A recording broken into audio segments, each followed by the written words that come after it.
Coach Madison Evans, you warned warned us about her yesterday.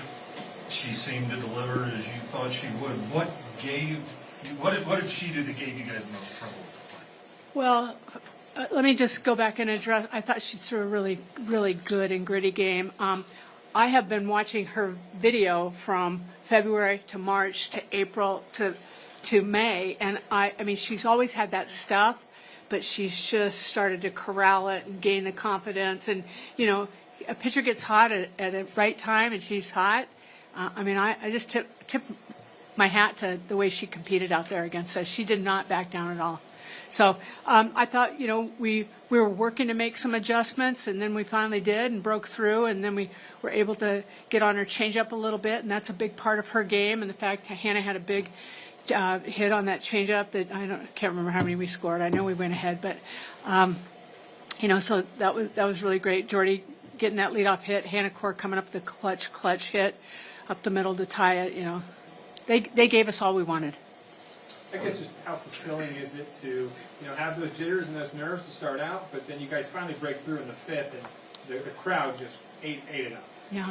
I don't know if we had jitters. I mean, everybody would have to speak to that a little bit. I think maybe, I think the crowd, we've had big crowds, but it did feel a little different. I didn't have jitters, but it was almost like we were in slow motion a little bit. And I can't really explain that. They can maybe speak to it, but then it's like when we broke through, it's like, okay. And I feel like we're going to be fine the rest of the weekend. No more slow motion. What do you think you got from Alexis tonight? I thought Lex pitched really well. She left one ball on the plate. That happens. But other than that, she gave us a lot of good pitches and a lot of good quadrants of the strike zone. What do you see from Jordy, the person who was leading the nation in save this season, coming to get a save in the postseason? Yeah. You guys think about the numbers. I just know that I got to pass the baton to her. So I had a record. Now she has it, and I'm so proud of that. But yeah, no, this save was great too. Anytime we can hand the ball to Jordy, there's a lot of confidence. We have a lot of confidence with Lex, with the ball in her hand too. But you hand the ball to Jordy, third time through the lineup, they haven't seen her. That's a big deal because they're such different pitchers, right side, left side. So I felt great about being able to do that. And the third time through the lineup was when it really got going. So what was it about seeing the pitcher through, the line go through a third time that really unlocked the offense? Well, I think they could probably speak to that better than I can, and I'll let them when it's time. But every time you can see a pitcher, you're just building on your at-bats. Good hitters build on their at-bats, right? And so that's what they were doing, and they'll talk to you about that. Amy? Yeah. Look, I'm gonna get bossy here. That's fine. It's your press conference. How important was it to stay even, and especially in the fourth, moving into the fifth after the win? That was part of our post game. Is that I felt like we stayed even. We got a little wobbly, and Hannah actually addressed the team about that, and I thought she was appropriate and right on. But we didn't break. We didn't break, and I thought that was really important, especially given the gravity of this game. Absolutely. You talk a lot about just staying present in the moment. Did you find yourself doing that, at least in this first game, especially hosting a regional here? So if I'm being honest, I had to work. And I think it's important that a coach is honest and a veteran coach is honest. And because that's life. And to say that you can go through tough times, there was a lot of tough moments in that game. Say, oh yeah, I was perfect, I was fine. No, I was really having to work. In fact, I had to boss myself around. I was talking to myself, and then I was listening to myself, and then I had to get bossy with myself. When I got bossy with myself, we scored. So which happens first? I don't know. But here's what I'm going to tell you. On a team, everybody's energy counts, including mine. So when Hannah went for third there in the fifth inning, were you trying to hold them up at all, or was it just let them rip? No, that's totally their read. That is totally their read. Absolutely. And I agreed with both of them. Mm-hmm. Questions for players? So Hannah, you for the second weekend in a row, you found the left field corner on a deep ball again. Are you just seeing that as an outside pitch that you're just going with? Yeah, just she was kind of hitting outside corner all game on the lefties a little bit, so just doing whatever I could to get a ball somewhere that was going to move Hannah to second, whether it was in the air, on the ground, just doing what I could to get her to second. For either of you, just what did it take? What did you figure out against Evans in that fifth inning?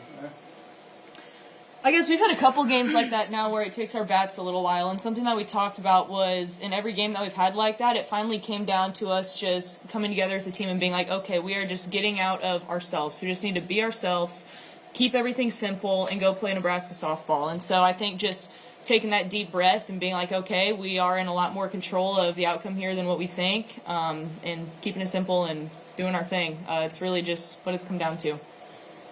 I know numbers aren't really big with you, Jordy, but beginning of the year, did you look, like, not necessarily the focus on the number of saves, did you see yourself where you're going to be coming in late often as a rule?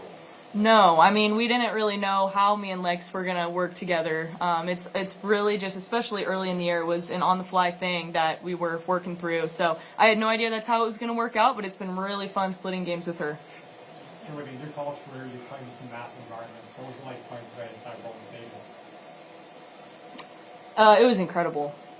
Just to hear how loud the stadium got in certain moments, just to walk out before our game even started and see the place full. Really cool. I don't know if I've ever felt it like that or seen it like that.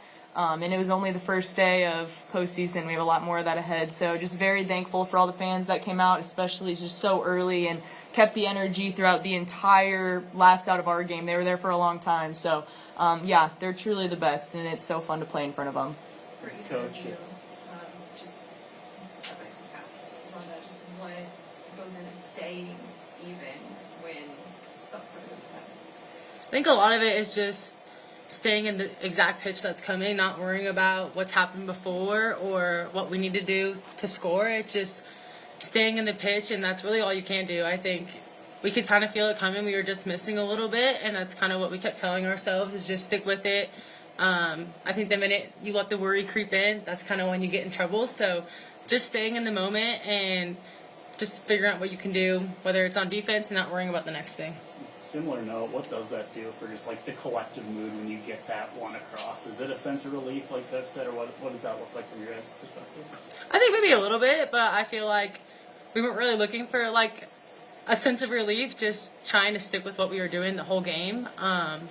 But yeah, it felt good to tie the game. It took us a little bit, but yeah, I think just sticking with the plan the whole game and just not letting that waver whether we were seeing success or not. You know, it felt good to tie the game, but it sounded really good when we tied the game. Wow. So this is the second weekend out of three where you've had to play the comeback kid role. You had to do it at Penn State down late.